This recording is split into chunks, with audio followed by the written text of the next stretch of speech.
Blake, no, I do not do this full time. God, that would be nice. No, I have a real job. I do this for fun. It's very fun, I think. Uh-oh. No rookies. Don't need rookies in my life. Let's check out down here. There we go. No! Yamper. Shit. I thought that was a Chewtle. I was not paying attention. Hollow Scrapper, have I ever met anybody famous? Not really. I swear to God once that I checked out Zach Galifianakis at a Target once. Which is less, because I was a cashier at a Target. I wasn't just ogling Zach Galifianakis. I was the cashier at the Target. He came in to buy a video game. He was surprisingly shorter than I thought. And he was, looked exactly like him. It may not have been him at all, but, so it's not as crazy as you would think. So Zach Galifianakis is from North Carolina. He went to NC State. The Target is not that far from NC State. And he has an uncle that lives in Durham, which is the town that I live in. So it's entirely plausible that Zach Galifianakis could have been at Target that day and really wanted a video game. Or I could have just, like, mistaken some weird hairy guy for Zach Galifianakis. I don't know. I met like a small, not really small, but a comic book writer who I really enjoy. That's probably the most famous person I've ever met. I don't know if you guys have ever read this particular comic book, but it's kind of a fantasy comic book, called Bone. It's about, a little cartoon character who gets lost in this, like, high fantasy world of dragons and knights and prophecies and things like that. Really fantastic comic book series from, like, probably the early 90s, late 80s, early 90s. And we were down there, me and Theo were actually down there at Comic-Con, and Z-Boy, you've actually read those. Yeah, Bone, they're fantastic comic books. And we go down and they've got a little Bone merch table set up, right? We heard that the guy was actually signing comic books later, and we said, oh, great, when is Jeff Smith, that's the name of the author, when is he going to be signing? And all of a sudden, this guy turns around and says, oh, I'm going to be signing comic books a little later. And he had just been hanging out by his merch table. We didn't even recognize him. He just looked like a normal guy. So that was like, I don't know.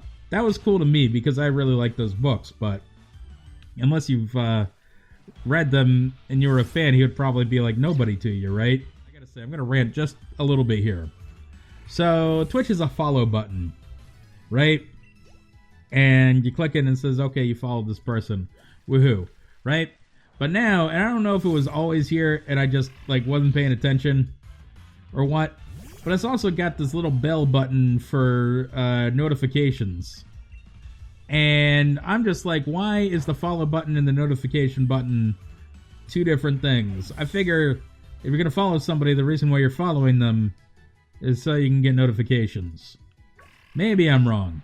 And YouTube does this thing too, and I think it's ridiculous in my opinion, but, you know. B for how do you shiny hunt raid Pokemon? Well, there's two ways to do it. One which I consider to be illegitimate, and one which I think is much more legitimate. Actually, technically three ways. I'm going to go over three ways real quick. So A, you can join random online raids using the YCOM and the various stamps or whatever. And I consider that to be fairly illegitimate, right? Because most of the Pokemon that show up there are exploited shiny raids to the point that you can get, like, 5 Pokemon, 10 Pokemon in a day if you do shiny raids all day. And, a lot of people would say, oh, well, I can't tell that it was going to be shiny, so it's totally legit. To which I say that is very naive of you, because so many people are doing this exploit. It's so much more likely that the shiny raid has been exploited in some way. So that's problem A. Problem B is that even if it is totally legit, then, at the very, most legitimate, it's still a duplicate Pokemon. Right? You're just duplicating somebody's Pokemon that they've found legitimately themselves, and even a duplicate Pokemon is illegitimate, in my opinion. So Z-Boy, you say you did raids for 2 hours and found 15 shinies. Bullcrap that is a legitimate way of shiny hunting, in my opinion. So anyway, so that's a bullcrap way. That's the illegitimate way. A legitimate way to do it would be to, yes, like Hauschkaraptor is saying, clear out all your own raids that spawn in the wild area. Don't invite, other people to your raids. Just do it yourself. If you find a shiny that way, then you know that it is, in fact, legitimate, right? Because you found it yourself. You're doing it with your own raid. You're only using your own NPCs. It's a lot more difficult and a lot more challenging, but I therefore think a lot more worthwhile. And the other way to do it, I think there's one more way that I would consider to be somewhat legitimate. All right? So there are people out there who are they're using an app to find their shiny seed for their raid dens, and then date skipping to the point where the shiny seed will be active, right?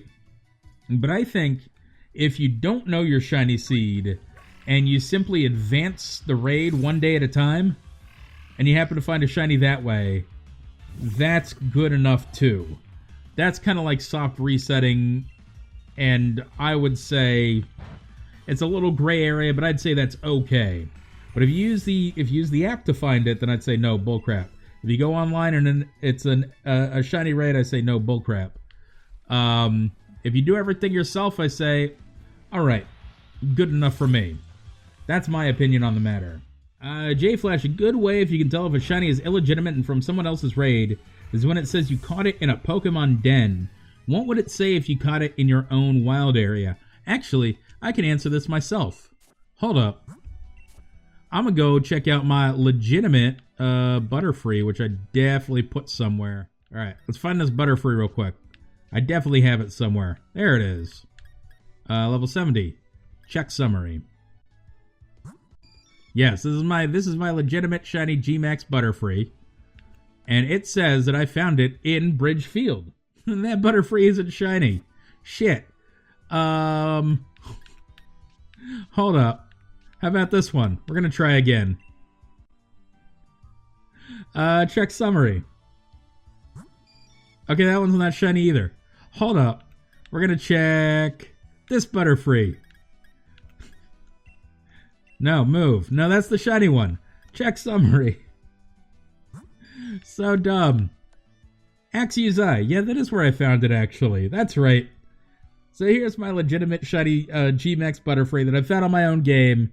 It shows me where I actually found it at. So if it's non-legitimate, it would just say that you found it in a Pokemon den. There you go. What we're dealing with is people that are using an exploit outside of the intended code of the game and then sharing that raid online. And that I think is the real issue. Yeah, Z-Boy, exactly. You can find streamers that do nothing but host continuous shiny raids out there, right? So not only are they finding the shiny once and sharing it, but they're finding the shiny and basically duplicating that Pokemon a countless number of times. I have not joined an online raid. In fact, I wanted to post a huge rant video on this to YouTube. I've stopped myself several times from doing it. Because I was going to call out specific people for their bullcrap. But yeah, I haven't got around to it. Yeah, Rolls, I saw that too. A guy on the Shiny Pokemon subreddit said, "Hey, I've just done this great thing. I've finished the living shiny decks," and everybody was like, "Whoa!" And he's like, "Yeah, I used online raids, and I just joined online raids." Not only that, he says, "I joined a Discord and asked people to put me on their shiny raids." And he's like, "Yeah, I got like 20 shiny Pokemon a day." And I'm like, this is such bullshit. You didn't try at all. There was no effort put in here. That's not a shiny dex.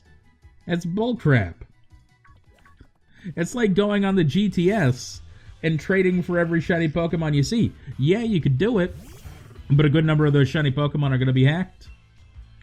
And even then, you didn't put any effort into actually finding these shiny Pokemon. So you didn't actually get a shiny dex. You got some weird facsimile.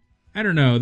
I tried really hard for the living shiny decks, right? I put a lot of work into that. I put thousands of gameplay hours.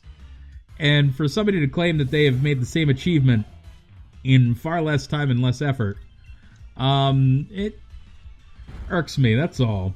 Annoys me. But when I was a kid, we had to learn cursive. When I was in middle school, all of our papers had to be turned in cursive. And they said, when we were growing up, they said, this is the way it's going to be. When you get to college, everything's got to be in cursive. No, it turns out when I got to college, everything was typed on a computer. No, try not to hit the rookety. There we go. Yeah, Reactive Raichu, I think I'm facing the reality that when I finally do the fossil hunts, I'm gonna need a turbo controller, but I'm not really looking forward to it. Yeah, Kippy, I think I'm gonna have to do it. I mean, they're not that expensive, right? So, I might as well. Can I get a wireless one? How much does, like, a wireless turbo controller cost? If they even exist.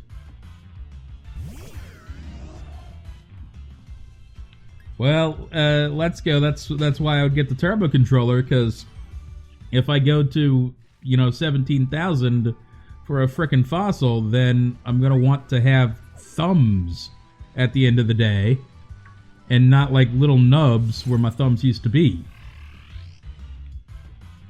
Kippy got one, 15 bucks, had a long cord, which is fine, but I've got too many frickin' cords already out here. Got a cord for my headphones, got a cord for the Switch, I've got cords for my computer. Way too many cords. Oh, friggin' finally. Alright guys, Shiny Chewtle, 1,147 encounters, looking nice, and I think the color of the tongue changed. I'm pretty sure. It looked very yellow. We'll have to find out. Really nice. I wanted to do this hunt out here on route number 2, because I just thought it was very quaint, and I like the overworld music, and I don't know, it just felt right. It felt like it was Chewtle's natural habitat, and it's a surprisingly good looking Pokemon. I like the light green. I like the kind of red. I mean, it looks a lot more red in game than I thought it would. So, I'm very happy to have it. We gotta catch this thing. I'm gonna catch it in an Ultra Ball because I can, and I have them. Although I probably need more. We'll see if we can get this thing on the first try, though. We got 1 shake, 2 shakes, 3 shakes, come on. And caught. Nice and easy like. Really happy to have this one. I thought it was gonna be an easy hunt, just something like nice and chill to hunt for. And ended up being a little less chill than I thought, but still really nice to have it. So anyway, guys, if you're watching this on the YouTube, this is the end of the video. Thank you all for watching. If you like this video and want to see more, please subscribe to my channel. Otherwise, guys, we are going to see you on the next Shiny.